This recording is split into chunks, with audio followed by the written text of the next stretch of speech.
خان صاحب د BBC پښتو ته وخت راکولو. که لومړیو کې د غازي عبدالله خان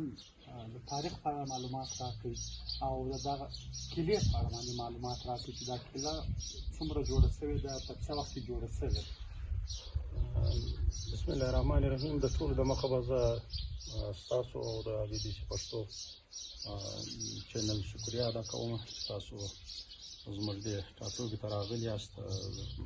افغان او غازي کیلې ته. غازي عبدالله خان اڅکزی پر 25 نومبر په 1988 کې د زیږېدلی دی د سربلند خان په کور کې چې د پلار نوم و. غازي عبدالله خان د لومړي انګریز افغان جنگ فاتح او ستر شهید دی. لومړی انګریز افغان جنگ هغه وخت شوی دی چې کوم وخت بر صغیر ته یعنې د ایسټ انډیا څخه انګریزان یا فرنګیان راغلي وو. ټول دغه پښتون وطن یې در افغانستانه پورې استعمار کړی وو او دا یې په خپله قبضه کې اخیستی وو.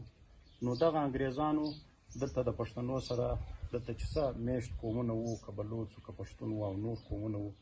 پر دې باندې ډېر سخت ظلمونه کول. د هغه په خلاف غازي عبدالله خان د دې کیلې څخه چې دغه کیله ورته وایي چې دا موجوده موږ کې ناست یو، دغه کلی د ده په نامه نومول شوی دی چې دا کیله وه کیله عبدالله چې ورته وایي. بیا دغه تحصیل د ده په نامه نومول شوی دی او بیا دا پوره ضلع د ده په نامه نومول شوې ده. دلته دغه د دېسرې یو کاریز و دره نیولی و چې یو دېسور نامې آتش پرستان و دوی هغو کښلی و. بیا دغه کاریز هم د هغه په نامه نومول شوی و. نو دا کاریز و ټول دغه وطن بیا د غازي عبدالله خان په نامه نومول شوی دی. نو کوم وخت چې انګریزانو سخت ظلمونه شروع کړو دلته په کیله عبدالله بازار کې چې دغه هم د غازي عبدالله خان په نامه مشهوره دی او د ده د نامه سره منسوبه دی، دلته یو برج ولو، یو مورچه وه د انګریزانو چې کوم وخت انګریزان په دا ځای کې ناست ولو، دا جزایل غټ ټوپک به ورسره وو. کوم وخت چې په پښتنو افغانانو هغه وخت دغه د ډیورنډ کرښه نه وله، نه دغه لارې بندې وې، نه دا پابندۍ ولې چې د هغه خوا څخه به د نورو ملکو سره تجارت کاوه، پر اسانو، پر وښانو او پر نورو شیانو باندې د یو سخته مالیه ځینې اخیستله، ډېره مالیه به انګریزانو ځینې اخیستله. نو بیا که چا مالیه نه ورکوله یا بیا ټکس نه ورکاوه، بیا دوی په دغه جزایلو ټوپکو باندې ویشتله، د پښتوني سړی یې نه و. نو غازي عبدالله خان اوله جرګه دلته کړې ده، پر دا توت هډه ورته وایي، په کیله عبدالله کې جرګه کړې ده. په دې کې ټول قامونه راغوښتي دي او په هغه جرګه کې ورسره یو ځای شوي دي. بیا دوی دا فیصله کړې ده چې موږ به د انګریز فرنګي خلاف یو د جهاد اعلان کوو. بیا سید احمد کشمیري د کشمیر د خوا سره راغلی دی، هغه باقاعده د جهاد و دوی ته یو فتوا ورکړې ده چې د انګریزانو په خلاف باندې اوس جهاد چې دی مطلب فرض دی پر ټول وطن باندې. بیا د په دې جرګه کې دا فیصله کړې ده چې موږ به انګریزان د دې ځای ختم کوو. نو اول جنگ دی شروع کړی دی. دلته دغه کومه مورچه چې اوله دغه مورچه یې په خالي کړې ده، دا مورچه په 1800 کې جوړه شوې ده. دا مورچه په 1800 کې د دې بنیاد ایښودل شوی دی، جوړ شوې ده. نو بیا دغه انګریزان چې د دې ځای څخه ختم کړلو، بیا دغه جنگ د دې ځای څخه تللی دی، دا لښکر پسې تللی دی چې ټول بر صغیر یا ټول وطن دلته په دا وخت کې دی د افغانستان مطلب افغانستانه پورې لوی افغانستان چې والی دا ګرده د دوی په تصرف کې وو، د دوی په خلاف یې د جهاد اعلان کړی دی. بیا تللی دی په کابل کې د غازي عبدالله خان په کور کې چې په بي میرو غونډۍ کې هلته موجوده دی. اوس هم پر 40 ایکړه باندې د هغه خپله کلا او خپل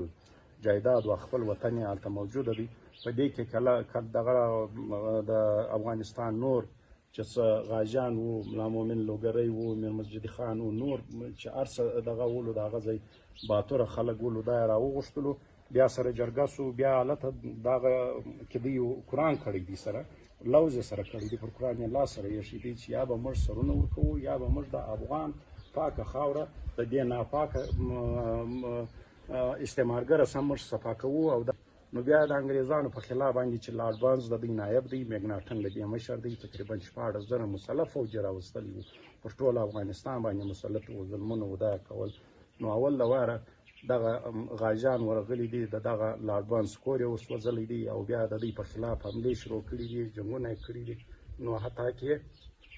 چې مطلب دی هغه وخت چې دا افغانستان دی نیولی دی، اول شپو کې چې میګناټن نیولی دی، په دا شپو کې شاه شجاع د افغانستان د دوی یو کټپوتلې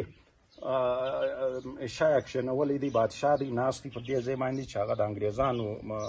مده کوله یا د کوله دی په دا کې کښېنولی دی نو دوی چې کوم وخت د دوی په خلاف مقاومت شروع کړی دی نو مکناټن یو خط و غازي عبدالله خان ته راستولی دی چې تاسو زموږ په خلاف دا مقاومت یا د جهاد اعلان کړی دی